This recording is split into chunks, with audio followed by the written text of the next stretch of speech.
ये धरती पर आता तो एक जाति अभी हमारे यहाँ से मैं दरखास्त करता हूँ कि आप 1 मिनट अभी नहीं गए 1 मिनट बात करें और हमारे मुफ्ती साहब इसकी तरकीब बताएंगे। जो हजरात पीछे से आ रहे हैं इधर जगह खाली है, इस तरफ आइए। राइट साइड मेरे राइट साइड इधर जगह खाली है, इस तरफ आइए भाई, पीछे ना खड़े।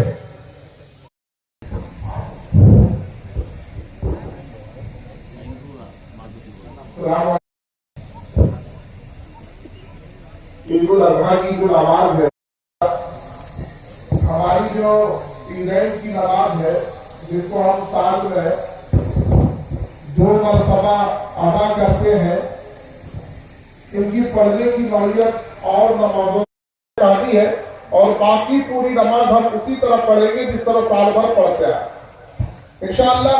हमारी हर नमाज जो है तकबीर तहरीमा से शुरू होती है। आज की नमाज ईद उल अजहा की भी तकबीर तहरीमा से शुरू पढ़ने के बाद हम 3 वाजिब जायज तकबीरें कहें। सलाह पढ़ने के बाद 3 वाजिब जायज तकबीरें कहें। अल्लाहु अकबर कहते हुए हाथ को कान के लौ तक लाएंगे, छोड़ दें। दूसरी मर्तबा अल्लाहु अकबर कहते हुए हाथ को कान के लौ तक लाएंगे, छोड़ दें। तीसरी मर्तबा अल्लाहु अकबर कहते हुए हाथ को लाएंगे, छोड़ देंगे। तीसरी मर्तबा अल्लाहु अकबर कहते हुए हाथ को उठाएंगे, छोड़ देंगे। पूरी नमाज उसी तरह होगी जिस तरह हम लोग साल भर पढ़ते हुए। तमाम हजरात से मुअद्दबाना दरखास्त है,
صراط الذين أنعمت عليهم غير المغضوب عليهم ولا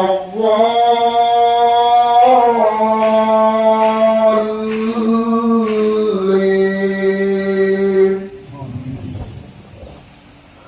سبح اسم ربك الأعلى الذي خلق فسوى والذي قدر فهدى والذي أخرج المرعى فجعله غثاء أحوى سنقرئك فلا تنسى إلا ما شاء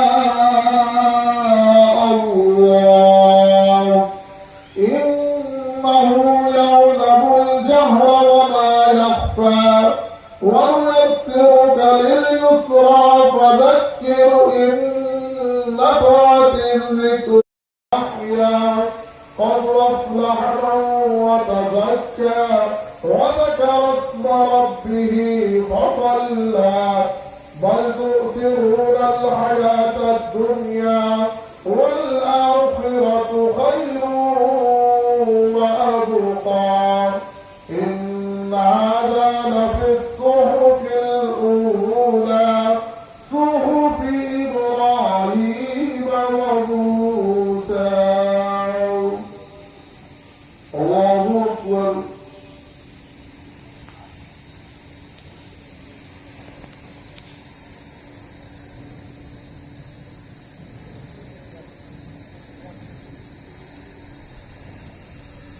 سمع الله لمن حمده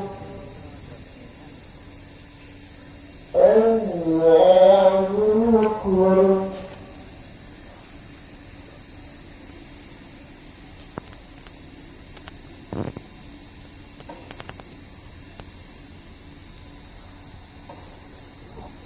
الله أكبر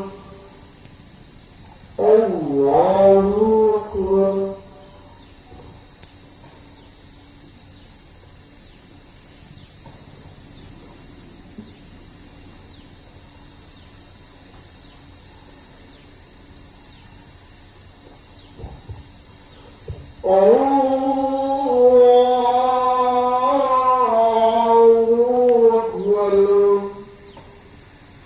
الحمد لله رب العالمين إياك نعبد وإياك نستعين اهدنا الصراط المستقيم صراط الذين أنعمت عليهم غير المغضوب عليهم ولا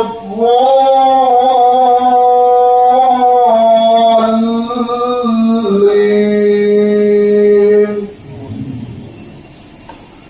والتين والزيتون ثم رددناه أسفل سافلين إلا الذين آمنوا وعملوا الصالحات فلهم أجر غير ممنون فما يكذبك بعد بالدين أليس الله أكبر الله أكبر الله أكبر الله أكبر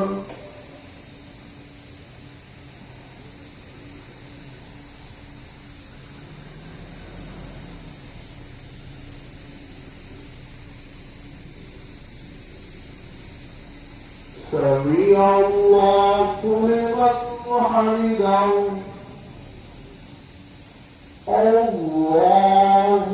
أكبر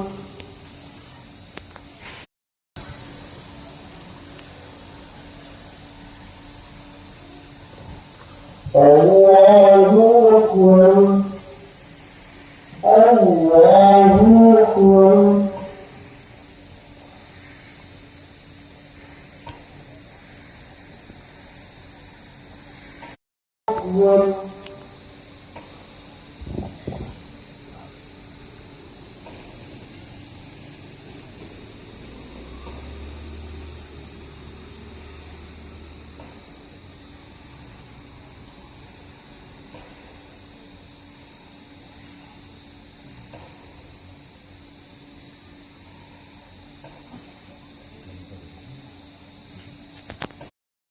السلام عليكم ورحمة الله.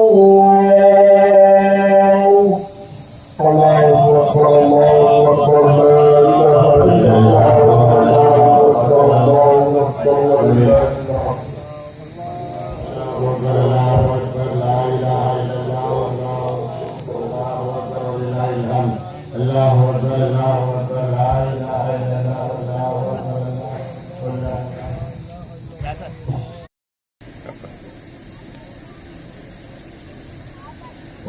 أكبر لا إله إلا الله والله أكبر الله أكبر ولله الحمد ونشهد أن لا إله إلا الله وحده لا شريك له ونشهد أن سيدنا ومولانا محمدا عبده ورسوله أوتي جوامع الكلم وجرائم الحكم ومكارم الشيم الله أكبر لا إله إلا الله والله أكبر الله أكبر ولله الحمد صلى الله تعالى على خير خلقه محمد وعلى آله وأصحابه وبارك تسليما كثيرا الله أكبر لا إله إلا الله والله أكبر الله أكبر ولله الحمد أما بعد فقد قال النبي صلى الله عليه وسلم ما عمل آدمي النهر أحب إلى الله تعالى من إهراق الدم وإنها لتأتي يوم القيامة بقرونها وأشعارها وأضرابها وإن الدم ليقع من الله بمكان قبل أن يقع من الأرض فطيروا بها نفسا. الله أكبر الله أكبر لا إله إلا الله والله أكبر الله أكبر ولله الحمد. قال أصحاب رسول الله صلى الله عليه وسلم يا رسول الله ما هذه الأضاحي؟ قال رسول الله صلى الله عليه وسلم سنة أبيكم إبراهيم. قالوا فما لنا فيها يا رسول الله؟ قال رسول الله صلى الله عليه وسلم بكل شعرة حسنة. قالوا أصحاب رسول الله صلى الله عليه وسلم يا رسول الله فالصوف. قال رسول الله صلى الله عليه وسلم بكل شعرة من الصوف حسنة. الله أكبر الله أكبر فلا يحضر مصلانا. الله أكبر الله أكبر لا إله إلا الله والله أكبر الله أكبر ولله الحمد. فقد قال الله تبارك وتعالى في القرآن المجيد أعوذ بالله من الشيطان الرجيم بسم الله الرحمن الرحيم قل إن صلاتي ونسكي ومحياي ومماتي لله رب العالمين لا شريك له وبذلك أمرت وأنا أول المسلمين.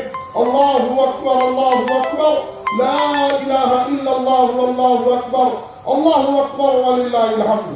وقال تعالى في موضع آخر لن ينال الله لحومها ولا دماؤها ولكن يناله التقوى منكم كذلك سخرها لكم لتكبروا الله على ما هداكم وبشر المحسنين. الله أكبر الله أكبر لا إله إلا الله والله أكبر الله أكبر ولله الحمد. بارك الله لنا ولكم في القرآن العظيم ونفعنا وإياكم بالآيات والذكر الحكيم. إنه تعالى جواد كريم ملك بر رؤوف رحيم.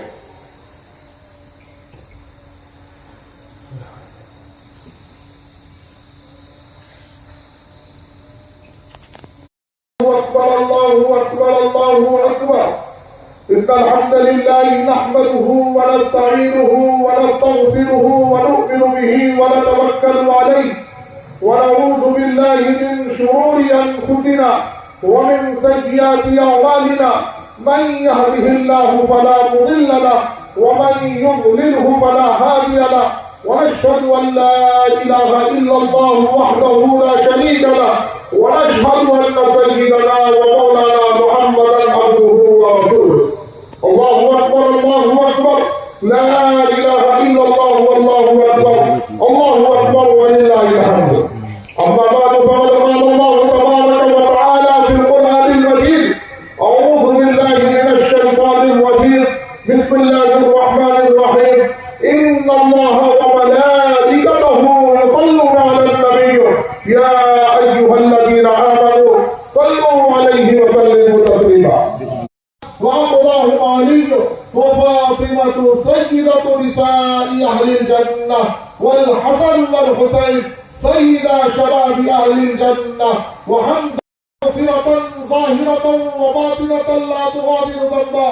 الله الله في أصحابي لا تتخذوهم. इब्राहिम अलैहिस्सलाम ने पूछा कि क्या मेरी औलाद में की जो आपका यही वादा है तो अल्लाह तबारक तआला हमारे ग्राम पर कारोली पर सभी कारोली पर गुरुवार వచ్చాను. మీ అందరూ తెలుసు ఈ త్యాగాల పండుగ ఇబ్రహీం అల్లా ఆదేశానుసారం తన కుమారుడు ఇస్మాయిల్ని బలి ఇవ్వడానికి ప్రయత్నం చేస్తారు. అప్పుడు ఆయన భక్తిని ఆయన గమనించి ఆ బాలుడు బదులు ఇస్మాయిల్ బదులు ఒక పొట్టేలు దాన్ని ఆయన ప్రసాదిస్తారు. ఇలా అప్పటి నుంచి ఏ త్యాగమైనా సరే బక్రీద్ అనేది దాని పేరు నుంచి వచ్చింది. అటువంటి ఈ త్యాగాల పండుగ శుభ సందర్భాలను శుభాకాంక్షలు తెలియజేస్తూ ముసల్మాన్ సోదరులు త్యాగాలకు ప్రతీక. దేశ రక్షణలో అయినా సరే సమాజ రక్షణలో అయినా సరే కొంతమంది మూర్ఖత్వంగా మతాలు కులాలు చిచ్చు వేసిన మాకు తెలుసు. మీరందరూ కూడా ఏదన్నా న్యాయం ఏదైనా వచ్చినప్పుడు న్యాయం వైపు నిలబడతారు. దేశ రక్షకులుగా ఉన్న వాళ్ళలో ఎక్కువ శాతం ముస్లింలే ఉన్నారు.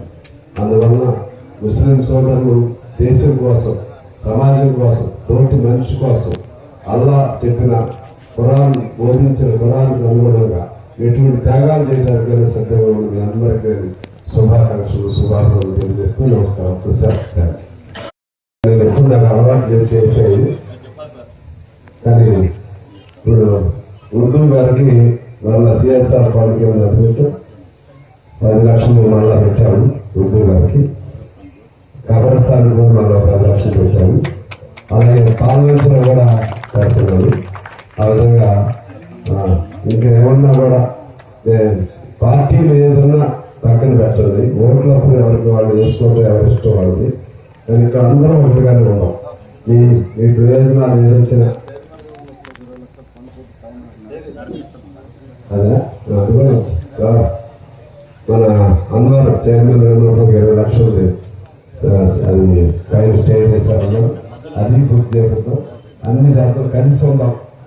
ఆ కాసేపు అనుకోండి, ఎందుకంటే ముస్లిం సోదరులు నాకు అంత అనుబంధం, మనం కలిసే ఉన్నాం. మీకు ఏమి ఇబ్బంది లేదు. మంచి అయినా చెడైనా నేను మీలో ఒకటిగా, మీ కుటుంబంలో ఒకటిగా నన్ను భావించడం కోరుతూ మీ అందరికీ మరొకసారి హృదయపూర్వకంగా బక్రీ శుభాకాంక్షలు. కబరస్థానం కోసం స్థానం ఇది చాలా ఉన్నాయి, ఎన్ని సమయం లేదని ఓకే అందరూ निकलने के बाद में कुर्बानी का एहतमाम भी करना। इसके बाद में हमारे दूसरे मेहमान भी जो यहाँ पे आए हैं, इरशाद अहमद साहब जो बीएसपी के पॉलिटिकल लीडर हैं, कि मैं आपसे ख्वाहिश करता हूँ कि वो अपनी बात को 1 मिनट में रखें। ఖచ్చితంగా జరుపుకునే బక్రీద్ సందర్భంగా బహుజన సమాజ్ పార్టీ తరఫున శుభాకాంక్షలు తెలియజేసుకుంటున్నాం. మానవ జీవితంలో ఎదురయ్యే సమస్యలకు సన్మార్గంలో పరిష్కారం చూపెట్టడానికి ఏదైతే మొహమ్మద్ ప్రవక్త బోధనలు ఉంటారో వాటన్నిటిని కూడా మనం అనుసరించి సోదర భావంతో మంచి మనసుతో కలిసి జీవితాలను కోరుకుంటూ మరొకసారి జిల్లా ప్రజలంతా కూడా బక్రీద్ శుభాకాంక్షలు తెలియజేస్తున్నాం. धूप ज्यादा है, इसको तकलीफ देने का नहीं है। सबको ईद उल अजहा के मुबारक देते हुए हमारे जनाब मेरे साथ सामने साहब इसको तो के हमारे हर मसले के डेवलपमेंट में हमारे साथ है, यहाँ टाइम नहीं है, उनके लिए सब काम हम लेकर हमारे बेनिफिट्स को सामने रहेंगे। आप सबको ईद उल अजहा मुबारक।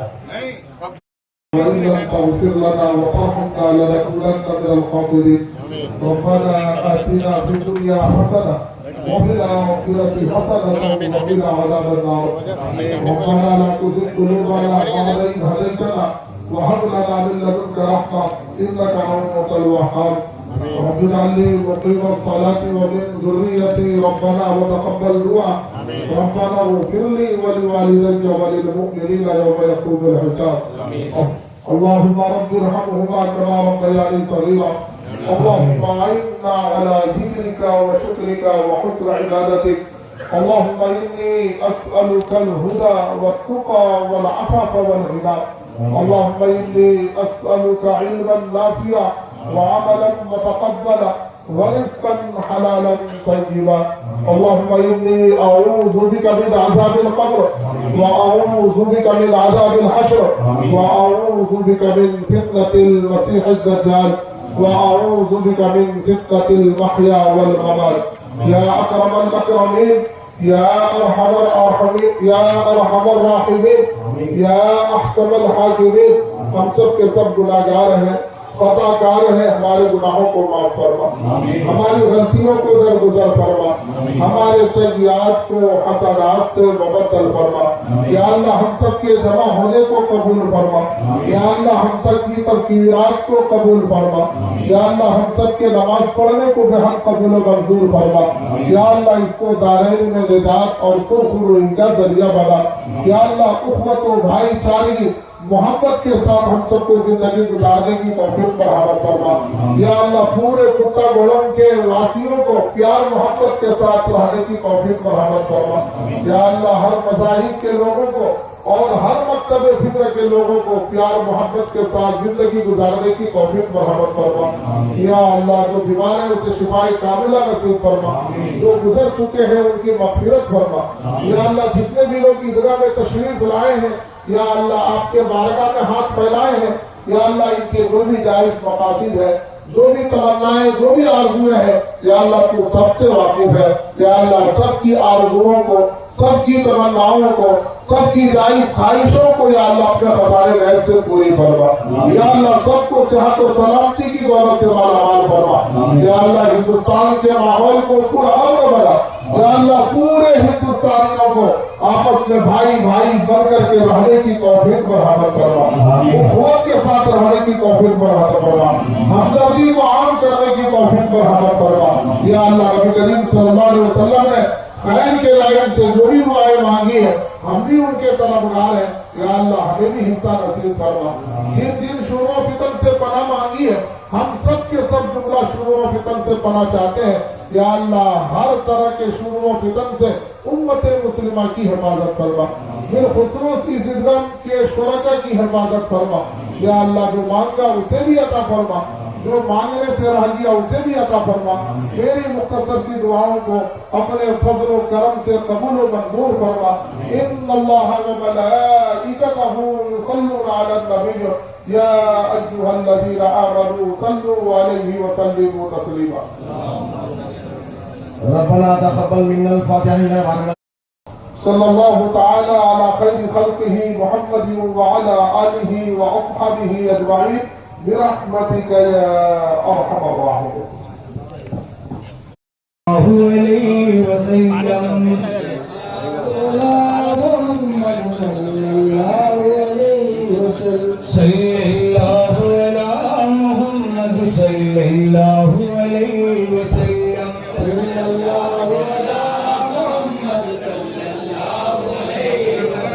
मदीने के आका सलाम अलैका, दो आलम के शाह सलाम अलैका।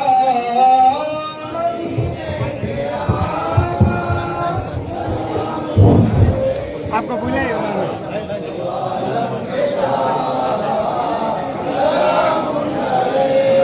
मदीने के आका सलाम अलैका, दो आलम के शाह सलाम अलैका। मदीने के आका मक़ाम के सरवर, दरूद आप पर सलाम आप पर। मदीने के आका सलाम अलैका, दो आलम के शाह सलाम अलैका। मदीने के आका सलाम अलैका, दो आलम के शाह सलाम अलैका।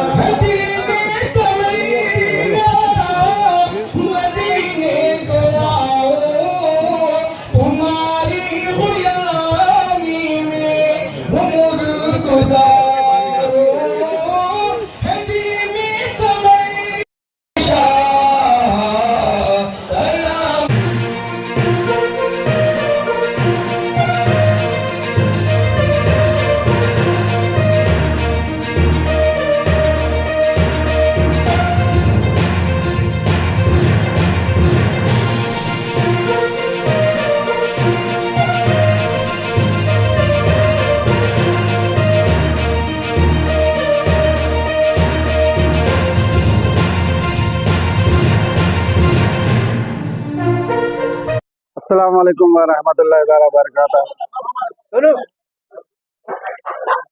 భద్రాద్రి కొత్తగూడెం డిస్ట్రిక్ట్ అహ్లే సున్నతుల్ జమాత్ కమిటీ తరపు నుంచి బక్రీద్ శుభాకాంక్షలు తెలియజేస్తున్నాము. భద్రాద్రి కొత్తగూడెం జిల్లా ప్రజలకు ఈరోజు బక్రీద్ పండుగ నమాజ్ అందరూ కూడా పవిత్ర నమాజ్ పూర్తి చేసుకొని బయలుదేరి కుర్బానీ ఇచ్చు సోదరులందరికీ విన్నపం, ఈరోజు కుర్బానీలో పాల్గొనేవారు అవాంఛనీయ సంఘటనలు జరగకుండా తగు జాగ్రత్తలు తీసుకొని ప్రశాంత వాతావరణంలో పోలీస్ డిపార్ట్మెంట్ వారి యొక్క నియమ నిబంధన వారు ఇచ్చిన గైడ్లైన్ మరియు మా మతపరంగా ఎటువంటి కూడా అవాంఛనీయ సంఘటనలు చోటు కాకుండా జరగకుండా అందరు ముస్లిం సోదరులు కూడా సుఖ సంతోషాలతో ప్రశాంతమైన వాతావరణంలో ఈ బక్రీద్ పండుగను ఆనందోత్సవాలతో గడుపుకోవాలని అహ్లే సున్నతుల్ జమాత్ కమిటీ మనస్ఫూర్తిగా అందరికీ కోరుకుంటున్నాము. దయచేసి అందరూ కూడా అహ్లే సున్నతుల్ జమాత్ కమిటీ సోదరులందరూ కూడా అందరికీ కూడా శుభాకాంక్షలు తెలియజేస్తున్నాము. అహ్లే సున్నతుల్ జమాత్ డిస్ట్రిక్ట్ ప్రెసిడెంట్ కరీం గారు.